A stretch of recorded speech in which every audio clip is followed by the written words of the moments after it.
Hey nerds, it's Nathan and we're back for another book review, but this one's going to be a little bit special because I'm going to dedicate this one to a good friend of mine, Cass, or Cassandra. Basically, she was telling me that she really enjoyed listening to my videos while she was meal prepping, and why the fuck haven't I released another video yet? To which I now say, shut up, Cass, and we're going to do a few of those throughout the episode, and they're going to look something like this. Shut up, Cass. I know she loves me, and I know it's all meant in good fun, as is this whole little episode of me saying, shut up, Cass. But in all seriousness, we're going to get into today's video, which is this book here, The Plague of Giants. Yeah. Alright, so I want to start by saying this is probably one of the more interesting books I've read in concerns of how the story is told. And essentially, what's happening is the tales of individuals are being told by a bard to an entire city. And then this is narrated by our protagonist, who is witnessing the bard telling these tales. Does that make sense? So essentially, in our story, we have this one character, a bard, who has the ability to project his voice and create seemings.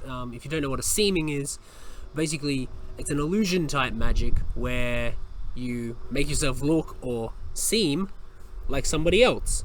And he makes himself look like the individuals of his tale. Excuse me, I had to itch my nose. And then he continues on telling the tales, and we watch our protagonist watch him tell these tales, and a few other bits and pieces that happen within the story of our protagonist's life. Yeah, it's just the way it was written was very, very interesting and very, very well done. I've never actually seen a storyteller of storytellers telling stories within a book before. So like this multi-inception kind of thing going on. Very interesting and weirdly enough, very easy to follow. I thought I would struggle, but no, it was so well written that it actually makes sense as you're going along through the book, as this bard is jumping from character to character to character to character, and then we go through the day-to-day of our protagonist following this bard. I will say one thing though, the names. The names are fucking hard. The writer wrote an interesting world, very in-depth, very creative, just excellent fantasy. And I think he may have used just a table like some people do in D&D, where you just roll a bunch of random dice and you get a bunch of syllables and slap them together, because some of these are crazy. I'll show you, hold on. So our bard is called Fintan, which is fairly alright, but then we have Dervin, Du, Alabar, we have Gorin Mojin, Nel Kit Ben Sa, Kalindra Du Pasquier, Abi Navar Kors, Melchev Lomet, Talind Du Bol, or Du Bol, Gondel Ved, Mira, that's a pretty easy one, and Culland Du Rafeta. Sorry, I have to put accents to these, or otherwise I'm never going to get them. We've got dots above O's and U's and dashes, and it's very, it's all over the shop. Some of these are fucking crazy. That's not even all the names. That's just a little handful of them at this actually very start of the book, which is actually very, very cool, because it gives a teeny tiny little description of the character right as you go into the book. Also, comes with this hectic map. It's going to be a good fantasy book when it comes with a map. It's not Otherwise, you're going to be just playing theater of the mind and getting it all fucked up. I don't know how many times I had to look at this map for reference, because we move all over the place. With a storyteller giving us everything from so many different people, from so many different parts on so many different countries, and they travel and they move, you need the map. Something else I found incredibly interesting, or just more incredibly well done, really, about this book is the magic system. So this is actually part of a series. The second one is out. I don't know about the third or any others, but the series is actually called The Seven Kennings. I kept calling it Keenings. I kept reading it wrong the entire time. But throughout the book, I kept reading it as Keenings instead of Kennings. And I don't know why, but I prefer it as Keenings now because I'm used to it after all this time. The magic system in our world, actually, even the countries themselves, but our magic system in this particular world is unique and interesting on the basis that one has to essentially earn it. The magic is based off the elements and a little bit extra. So there's fire, water, wind, earth, but then there's nature, and then the other one is animals. So nature is like trees, plant life, growth, and obviously animals is animals. But in order to get in the book what's called these blessings or these kennings, essentially one must give themselves up to the source of where they come from. So in, I believe it's Rail, the city of Rail, or the country of Rail, their kennings are based around water. The city is based around water, or their cities are based around the seaside and water and everything else.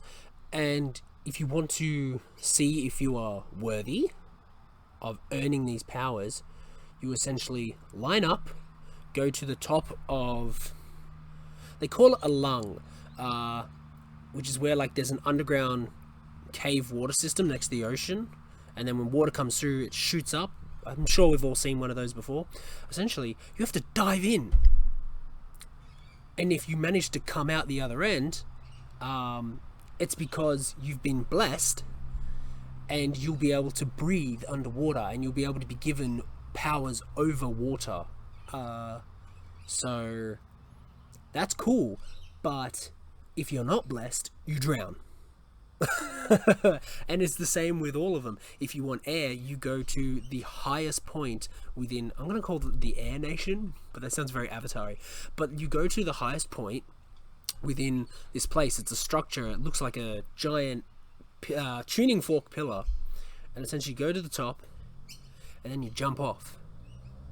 And when you land safely on the bottom, you've been blessed by the goddess of the wind and peace and everything else. If you just go at the bottom, you weren't blessed, and you don't know whether you're going to make it or not. That's just it. It's just try one. For fire, they have to jump into a volcano. For earth, I'm not actually sure what the earth is. I don't think it tells us, which really sucks because now I'm curious. But I do know what it is for nature. Essentially, instead of worshipping a deity, they go to what they call the first tree, which is in a place called the Canopy, which is this massive like tree grove that is kept safe and then attended to by all these people blessed with this nature keening or kenning. They're essentially druids. And you go to the first tree and you submit yourself and you get pulled under into the soil, and then after so many hours you'll be allowed to pop back up if you've been blessed. If not, you are essentially now feeding the first tree. And a really interesting thing is about this culture, the people who are from this place called Fawn, and they're called Fawnish, and they have these nature keenings or kennings. Sorry, I'm going to do that all video. They see it as like a blessing either way. Like, so if you come up and you're blessed with powers, yay, you're blessed with powers. Now you can serve the canopy to a greater effect. You can create more growth and sustainability, life, lusciousness, all that good shit. And if you get eaten up by the first tree, well, your sacrifice is not in vain.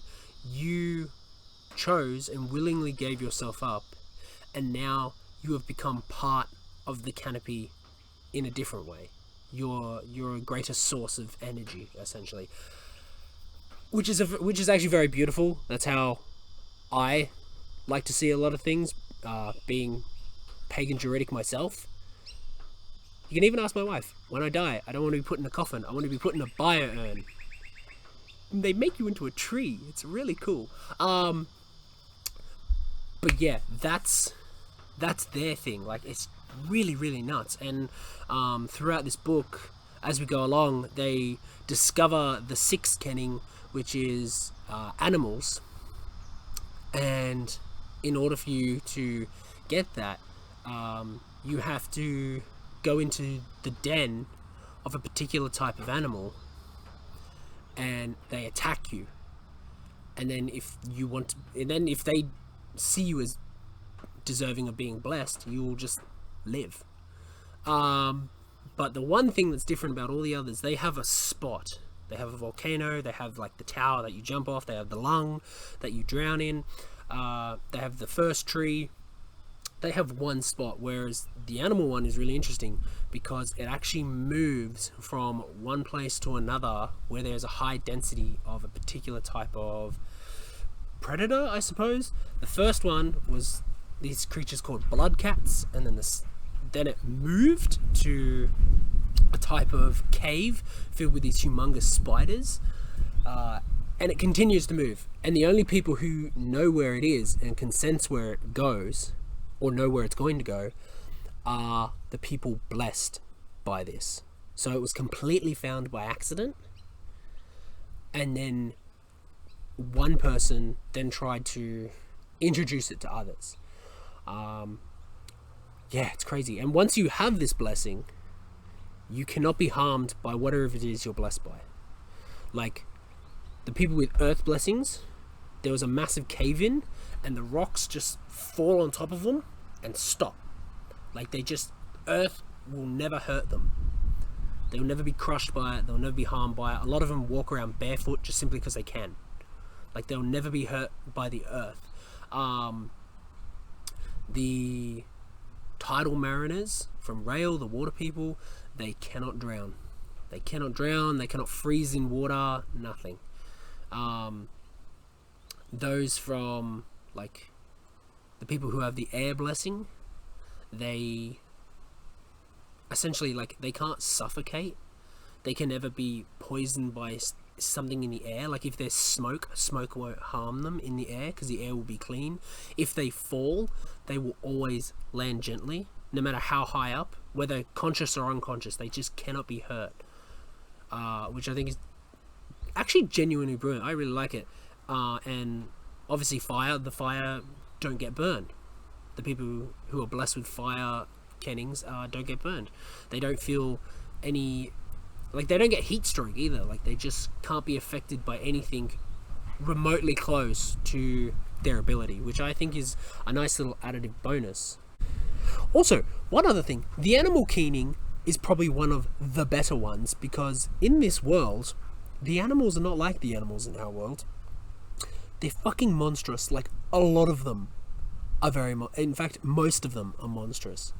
There's these things called wheel-mouth worms. They're like little, like about this long. They've got these little sphincter mouths with just these serrated teeth, but the worms twist themselves so they drill into you. That's fucked. They have kerns.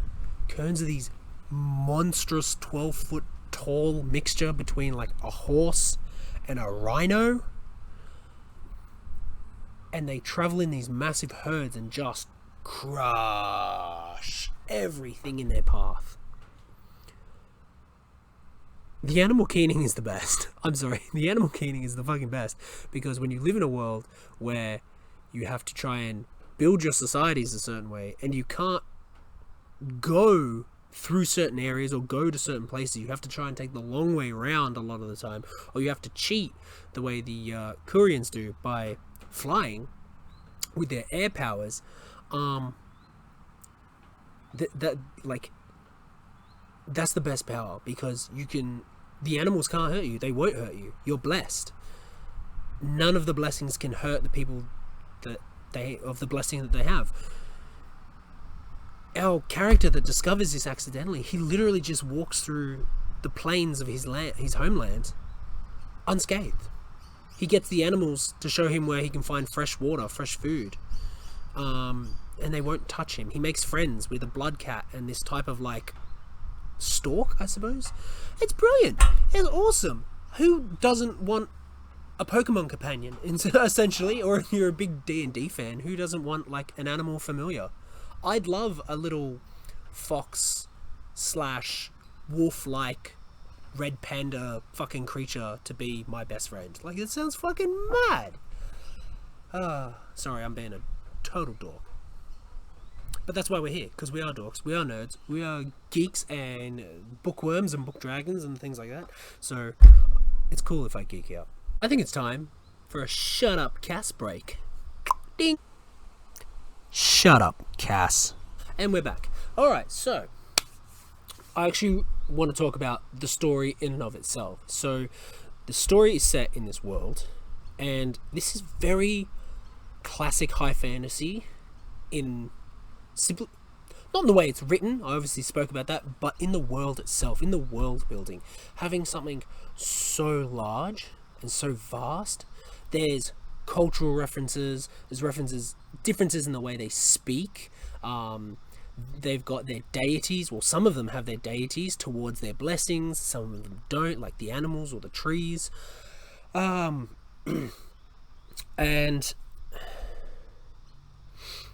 this just has very, very classic high fantasy vibes, where the author, Kevin, I'm gonna fuck this up, aren't I? Hearne? Am I gonna pronounce that right? Hearne? Where the author, Kevin Hearne? Hearne? Oh god, I fucked it. 100% fucked it. Kevin... I'm fucking dyslexic. That's Hear. That's here. And then we got N. But then that's Hearne. But the E at the end turns into Hearne, or Hearne, or Hearne.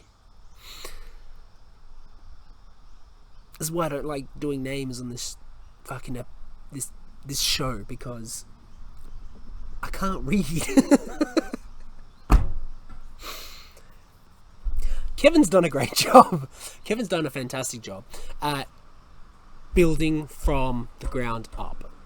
We have lore, we have myth, we have history, we have religion, we have cultures, we have just those small tiny things that make cultures different, not just making them just so vastly different. A lot of this is all set on the same continent, different countries on the same continent.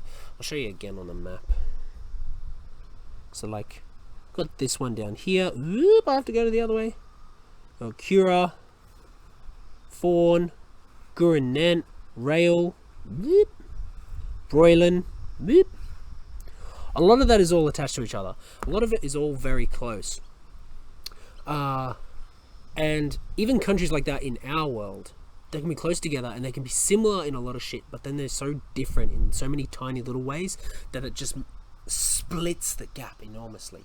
And that's kind of what they've done here, actually. Little things like colours that are often seen. I think it was Huron? I have to check now. Karia, sorry. They tend to put a lot of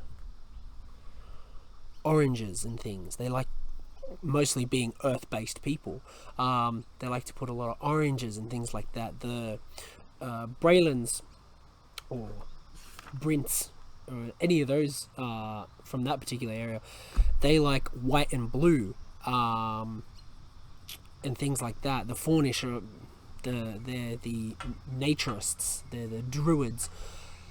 They have a lot of greens, but also a lot of bright colors. They love all that sunshine yellow, shit like that.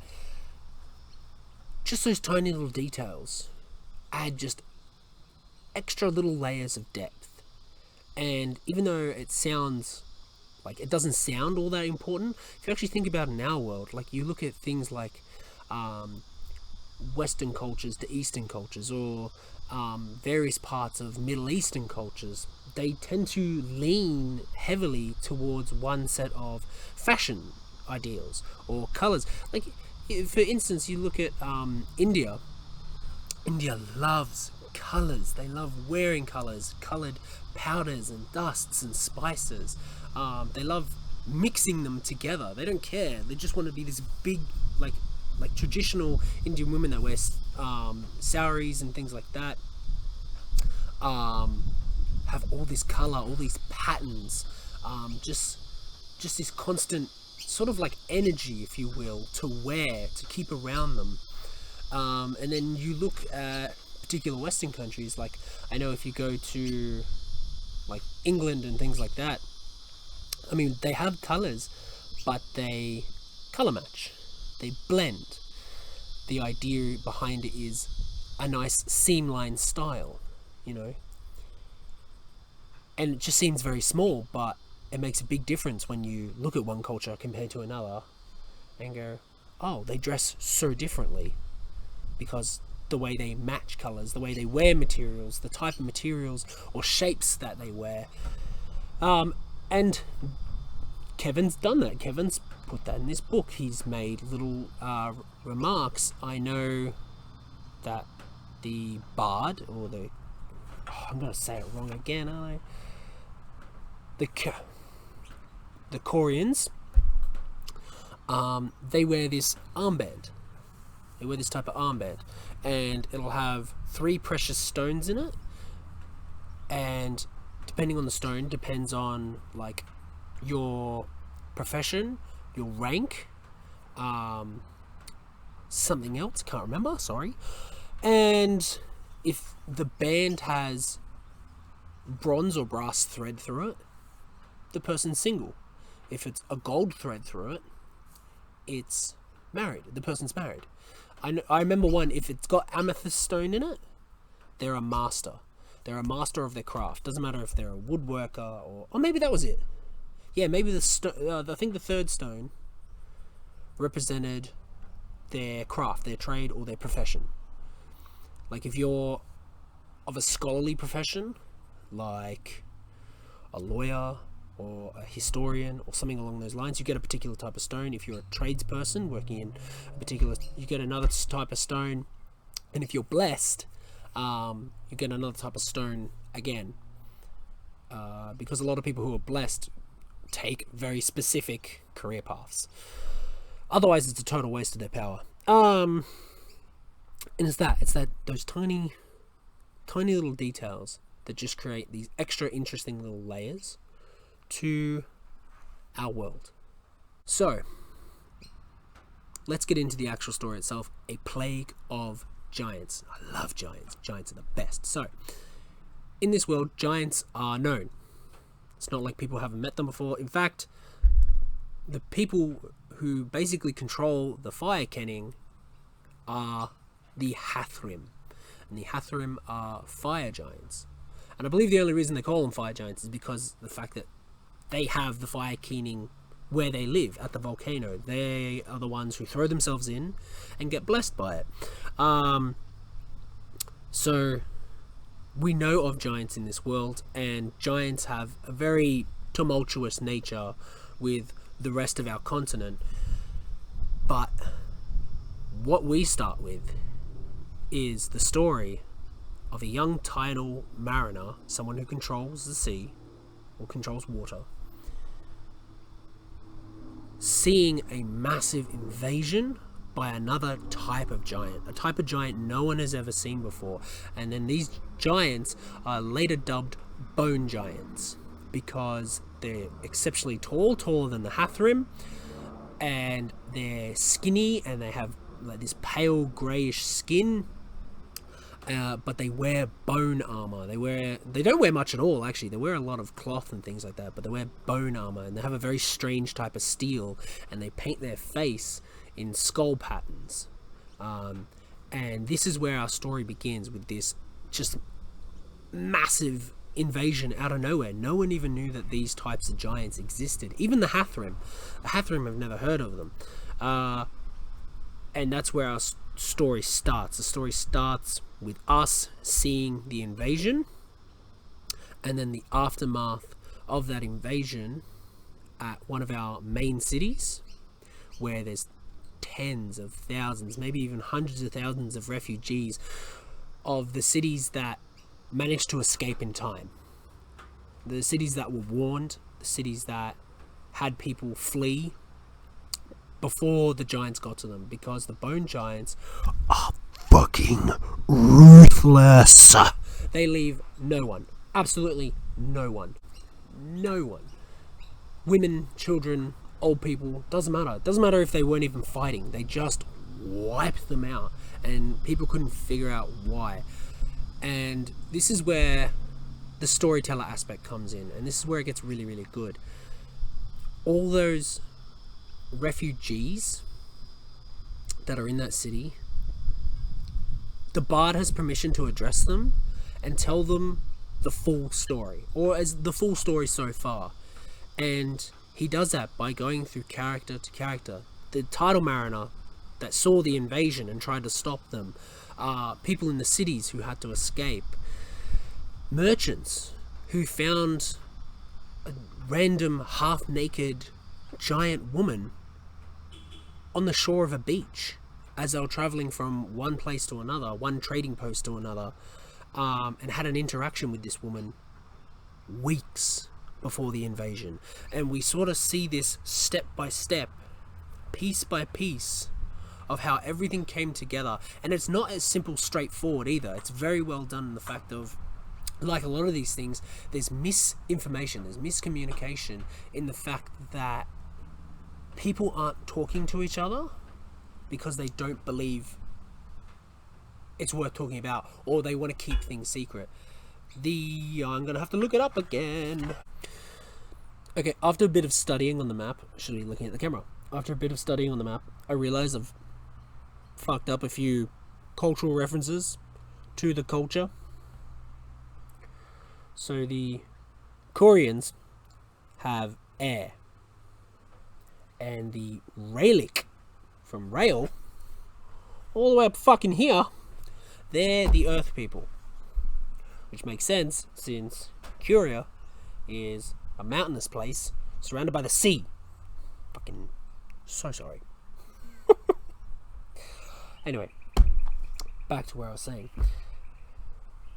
One of these bone giants actually ends up on the shore side of Korea and is essentially taken and captured, but not for any malicious purpose, but because they don't speak any known language. And one of our characters in this is a scholar and a linguist, and he learns and deciphers the language.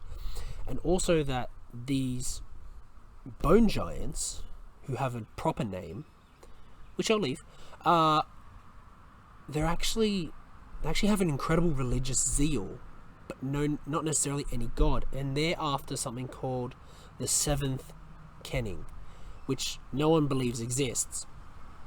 And through a lot of hard work via this scholar, determines that the map is incomplete.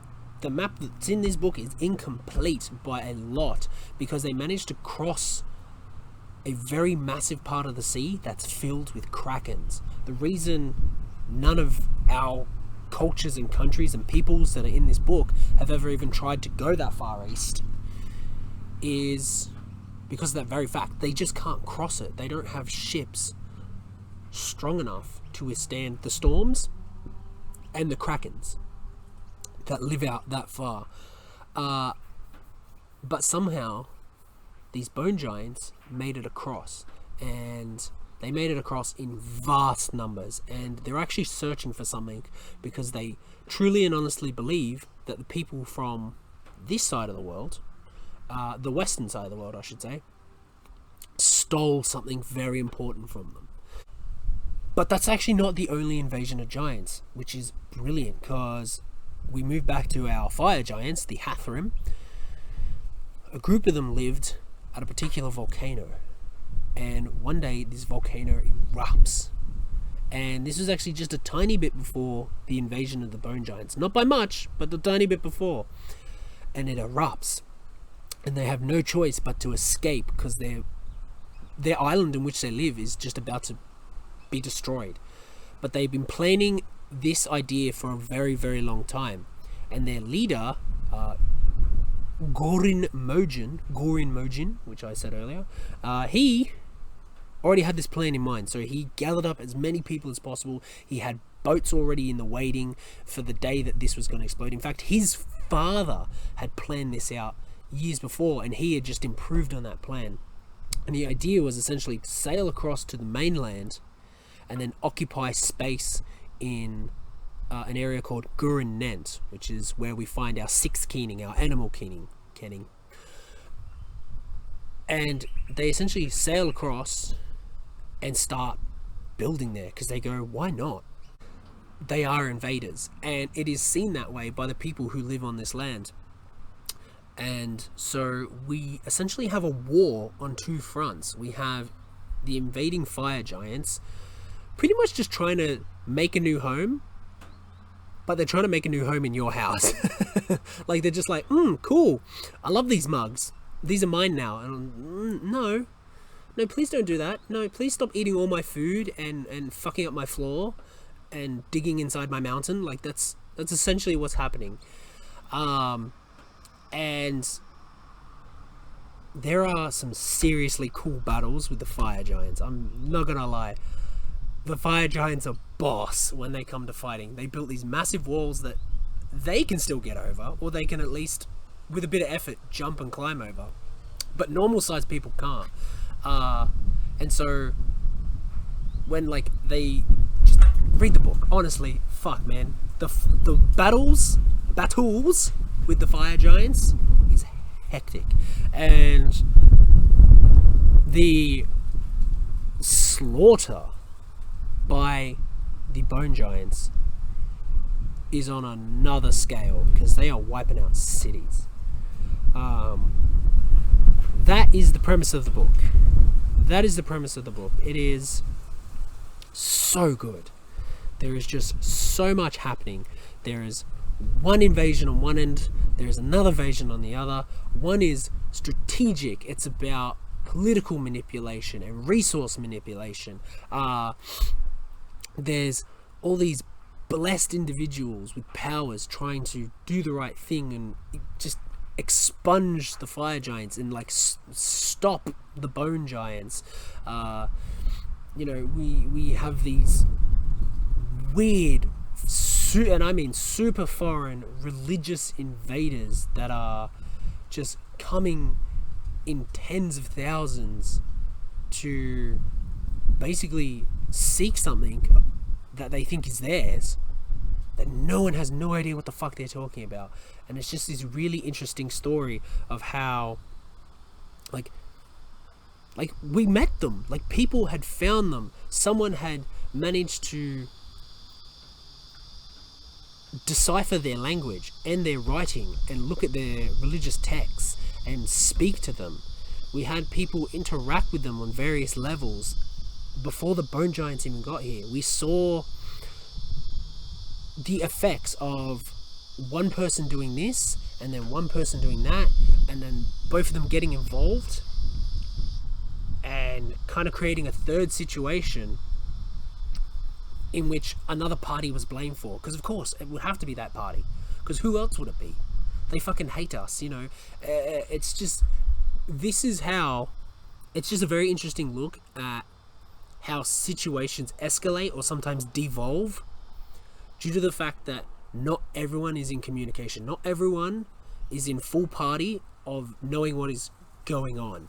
And that's what the bard wants to do. They're telling thousands upon thousands upon thousands of people the whole story as to how we got to this fucked up situation where the city that they're in has so many refugees that they're just spilling out into the open fields. And that's actually what I think is really important about this as well. This doesn't happen a lot in our day and age of like mass media. There's a lot that's missed out on, or some information is considered more important than others. A lot of the times, even though we get a lot of a story, especially when it comes to, you know, politics and war, infrastructure, resources, we don't get the full story. As the public, we don't get the full story. And the bard is blessed by the poet goddess, and he cannot lie. And he wants to tell the story. He wants everyone to know, because the truth should be known. The people should know what happened. Some people in power fucked up. Some people in power wanted to keep things for themselves and try and gain more power. Some people, just the regular Joe, were involved in a situation that got super out of control. The blessed were taken by surprise, or they were used, like essentially used as weapons and tools in the name of their country to protect people and to do better. And it just gives this massive picture. All these tiny little individual stories told by the bard as these individual characters, and not all at once either, in pieces, by the way. We spend a few chapters as one or two characters, and then he does his thing where he does his seaming and becomes another couple of characters the next day, and then the next day we do more and more, and then we might come back, and it's basically creating this nice little timeline of what was happening to create this massive fuck up, really. And I love it. It was really, really good. So well written. The world is just very expansive. I feel like we're going to get so much more with the second book. I believe the second book is called A Plague of Blackwings. Allow me to check. Continue in volume 2. Oh, that's not focusing. Continue in volume 2, A Blight of Blackwings. And blackwings in this story are a type of scavenger bird, a very large scavenger bird. This was a really interesting book. I don't think I've put a bad book on this channel yet. No, I don't think I have. It makes me look like I love everything I read, but so far in the last, I don't know, 8 months since I've been really like focusing on my books, I actually have. I've really enjoyed a lot of what I've read so far. I want to pick up the second one. My last book review, I wasn't so certain about picking up the second one. I was a bit meh. But I'm definitely picking up the second one. The story does not end with a cliffhanger like some books do. They don't end with a big setup to show you that there's a second. Basically, we get to a point where we say, okay, we're finished for now. Come back later. Which actually makes me more curious, because we're just sort of like, it was almost like an episode of The Sopranos. We're just sort of done. It's like, I want to know what was being said. I want to know what's happening. So that's what I'm really looking forward to. Also, at the back there's an appendix where we get essentially like how the calendar works, and we have, oh, the Jera table. Yes, the Jera bands of the thing. Yes, I found it. God, I'm dumb. I should have looked at that. We have a little table of our blessings and gods and stones and everything else. Oh, fuck, I wish I saw that earlier. Oh, but yes. No, it's literally, there's no the end, there's no plot hook to try and keep you there. It's just, we got to the end of the bard's story, we got to the conclusion of this whole debacle, and we have continue on in volume 2, which I'm very looking forward to. I don't know when I'll get it, but I'm very looking forward to it. If you liked Lord of the Rings, Game of Thrones, if you like the Cosmere or any of those, I would suggest this, because this is one of those. It's not like them. I'll make sure of that right now. The political comings and goings and espionage of Game of Thrones, you will not find in this. The 60,000 year history that Tolkien constantly makes reference to within his books, you will not find that in here. I mean that in the sense of it's well built. It's a very well structured, well thought out, very interesting world with very unique sort of dynamic to itself. It has enough history, it has enough cultural variance, it has enough racial variance, like with the giants and the humans, and then the different types of giants and the different types of people, the gods and deities and entities like the first tree and the goddess of the wind and the poet goddess and things like that. Very, very interesting. I would highly recommend to anyone who likes that high fantasy aesthetic. I would recommend this book to anyone who likes storytelling fantasies, those storytelling aspects. They're always very, very good. I always like those. I know a lot of people like those. I like the way that they're both, like the high fantasy aspect and that storyteller aspect have been done. I think Kevin has done a great job. And that's it. Yeah. I just want to say, I am fucking around. I do love you, Cass. Thank you for all your support. And I hope you enjoy my video. Until next time, nerds, I'll see you around. My next one is actually going to be The Wheel of Time. And let me tell you, I'm terrified. Because The Wheel of Time is a huge book. And I know a lot of people who love the Wheel of Time series or the Eye of the World series.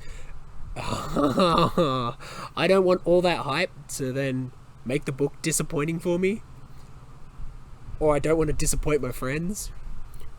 Or worse is the fact that it takes me forever to read, and I don't want them coming up to me in like a week and a half and be like, "Did you finish it? Did you love it? It was the best book in the world. Did you love it?"